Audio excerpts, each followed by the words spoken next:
Hello guys, welcome to my YouTube channel. आज हम discuss करने जा रहे हैं नीट में पूछे हुए कुछ इम्पॉर्टेंट क्वेश्चन। तो फर्स्ट क्वेश्चन है हमारे यहाँ पे, a temporary endocrine gland in human body. Means ये चार ऑप्शन है हमारे पास और हमें फाइंड आउट करना है कि ह्यूमन बॉडी में टेम्परेरी एंडोक्राइन ग्लैंड कौन सी है। एंडोक्राइन ग्लैंड्स अगर आपको पता हो तो ये होती हैं ग्लैंड्स जो कि हार्मोन्स रिलीज करती हैं। बहुत सारी एंडोक्राइन ग्लैंड्स होती हैं ह्यूमन की बॉडी में भी। तो इन्हीं में ऑप्शंस में से एक ऐसी है जो होती है टेम्परेरी एंडोक्राइन ग्लैंड। तो फर्स्ट ऑप्शन है हमारे पास corpus cardiacum, second option is corpus allatum, third option pineal gland, and fourth one is corpus luteum. So here the right answer is pineal gland. तो pineal gland जो है हमारी human body में temporary endocrine gland है। Second question is capacitation occurs in. Capacitation कहाँ पे होगी? तो जो कैपेसिटेशन होती है मीन्स जो स्पर्म होता है वो प्रिपेयर होता है to enter into the ovum. तो ये कहाँ पे होगा? रीड टेस्टिस में होगा, एपिडिडिमिस में होगा, बास डिफरेंस में होगा या फिर फीमेल रिप्रोडक्टिव ट्रैक में। सो here the right answer is female reproductive track. तो स्पर्म जो है यहीं पे जो है खुद को प्रिपेयर करता है to enter into the ovum. बाकी सारे rete testis, epididymis and vas deferens जो हैं वो मेल रिप्रोडक्टिव ट्रैक के पार्ट्स हैं। So the here is the right answer is female reproductive tract. Next question है हमारे पास, several hormones like HCG, HPL, estrogen, progesterone are produced by. यानी कि HCG, HPL, estrogen and progesterone, ये जो hormones हैं वो कौन सा पार्ट प्रोड्यूस करता है? सो first option is ovary, second one is placenta, third one fallopian tube and D option is pituitary. So here the right is this placenta. Okay, so placenta है, placenta जो है एक कनेक्शन है between foetus and mother. तो यही placenta जो है बहुत सारे फंक्शंस प्ले करता है inside the womb of mother. तो यही प्लेसेंटा रिलीज करता है बहुत सारे hormones during pregnancy like HCG, HPL, estrogen and progesterone. Next question is select the incorrect statement. हमारे पास 4 स्टेटमेंट दी गई हैं, हमें इनमें से इनकरेक्ट स्टेटमेंट फाइंड आउट करनी है। तो यहाँ पे फर्स्ट वन है LH triggers ovulation in ovary.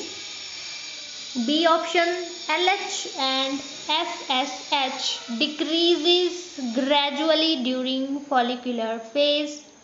C option, LH triggers secretion of androgens from the follicular phase Leydig cells. D option, FSH stimulates Sertoli cells which help spermiogenesis. तो यहाँ पे हमें क्या देखना है, ध्यान से देखेंगे क्वेश्चन। इनकरेक्ट स्टेटमेंट यानी कि जो गलत स्टेटमेंट है वो हमें यहाँ पे फाइंड आउट करनी है।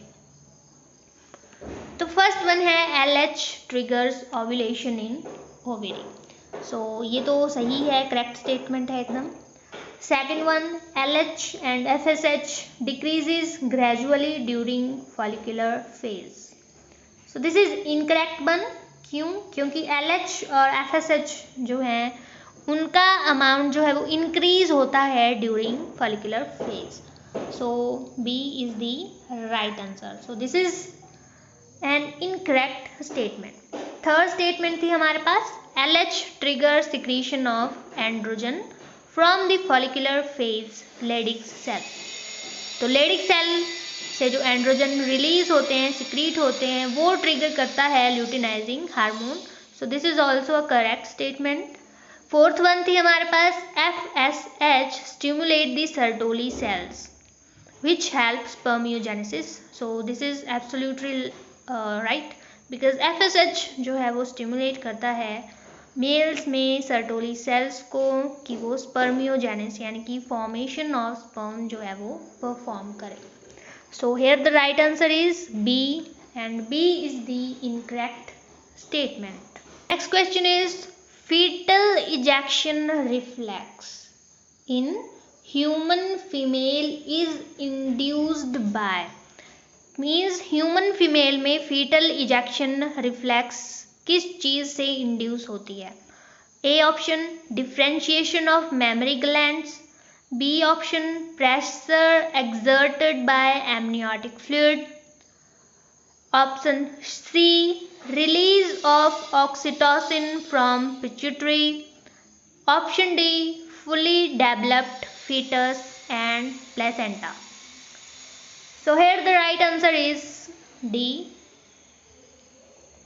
fully developed fetus and placenta. Means कि जब fetus womb में होता है और वो completely fully develop हो जाता है तो वो क्या करेगा, fetal ejection reflex जो है वो induce करता है कि जो fetus है वो बाहर निकले. Okay, so this is called fetal ejection reflex जो कि इंड्यूस करता है खुद fully developed fetus and also the placenta.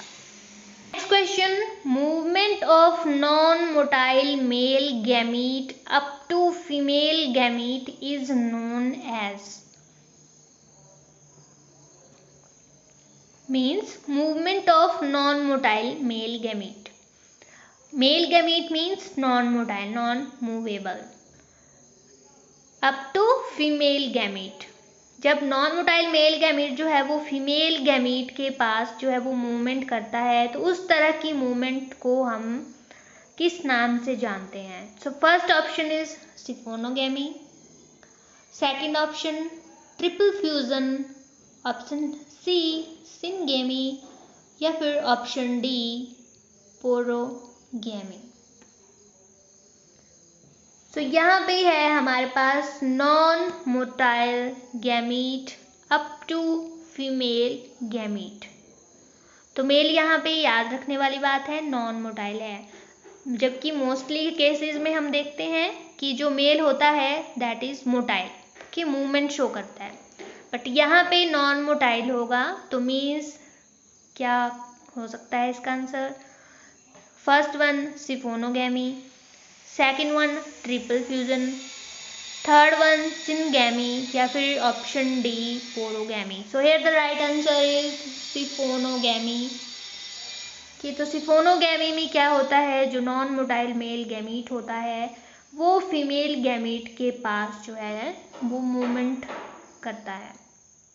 Next question is if the number of chromosomes in an endosperm cell is 27, what will be the chromosome number in the definitive nucleus. तो हमारे पास endosperm में दे रखे हैं 27 chromosomes कि endosperm. So endosperm is the result of triple fusion. So here 3n, we have given 3n. 3n is equal to 27. सो हमें क्या find out करना है, क्रोमोसोम नंबर फाइंड आउट करना है.